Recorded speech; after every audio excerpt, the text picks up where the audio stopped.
Devil cinema ಇವಾಗ ಏನ್ ನೋಡ್ತಾ ಇದ್ದೀರಾ, ಇದರ ಸಕ್ಸಸ್ ನಿಮ್ಗೆ ಎಷ್ಟು ಖುಷಿ ಆಗ್ತಾ ಇದೆ? ತುಂಬಾನೇ ಖುಷಿ ಆಗ್ತಿದೆ. ದರ್ಶನ್ ಇಲ್ದೇ ಇದ್ರೂನು ಅವ್ರ ಫ್ಯಾನ್ಸ್ ಅವ್ರ ಫಿಲ್ಮ್ ನ ಮತ್ತೆ ಅವ್ರನ್ನ ತಲೆ ಮೇಲೆ ಎತ್ಕೊಂಡ್ ಮೆರೆಸ್ತಾರೆ ಅನ್ನೋದಕ್ಕೆ ಇದು ಒಂದು ಎನ್ ಎಕ್ಸಾಂಪಲ್. ಎಲ್ಲ ಆರಾಮಾಗಿ ನಡೀತಾ ಇತ್ತು ಅಂದಾಗ ಸಡನ್ ಆಗಿ you'll get to hear a shocking news. ಈ ತರ ಆಗುತ್ತೆ ಅಂತ ನಮ್ಗೆ ಗೊತ್ತೂ ಇರ್ಲಿಲ್ಲ.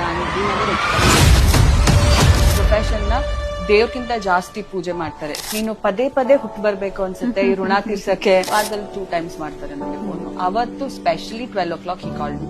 First thing Viji how is it, ಜನ ಚೆನ್ನಾಗಿ ಮಜಾ ಮಾಡ್ತಿದಾರಾ, ಮೂವಿ ಹೆಂಗ್ ಬಂದಿದೆ, ಪ್ರೊಡ್ಯೂಸರ್ ಇಸ್ ಹ್ಯಾಪಿ.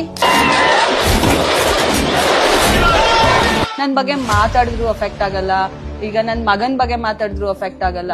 ನನಗೆ 90% of people who show me love and affection, that's all matters. ಏ ನೆಗೆಟಿವ್ ನಾನು ಓದೋದೇ ಇಲ್ಲ. I don't even read comments. I don't care. Darshan fan knows how to respect a women and how to treat a women ಅನ್ನೋದು Darshan fans ಗೆ ಗೊತ್ತು. Darshan sir ನ target ಮಾಡ್ತಾ ಇದ್ರು. ಸೊ ಲೇಟ್ಲಿ ಅವ್ರ ಫ್ಯಾನ್ಸ್ ಕೂಡ ಟಾರ್ಗೆಟ್ ಮಾಡಕ್ ಶುರು ಮಾಡ್ಬಿಟ್ಟಿದ್ದಾರೆ. ಫುಲ್ ನಮ್ ಸೆಲೆಬ್ರಿಟೀಸ್ ಹತ್ರ ಫಂಡ್ಸ್ ಕಲೆಕ್ಟ್ ಮಾಡಿ ಒಂದು IB ಸ್ಕೂಲ್ ಓಪನ್ ಮಾಡೋಣ.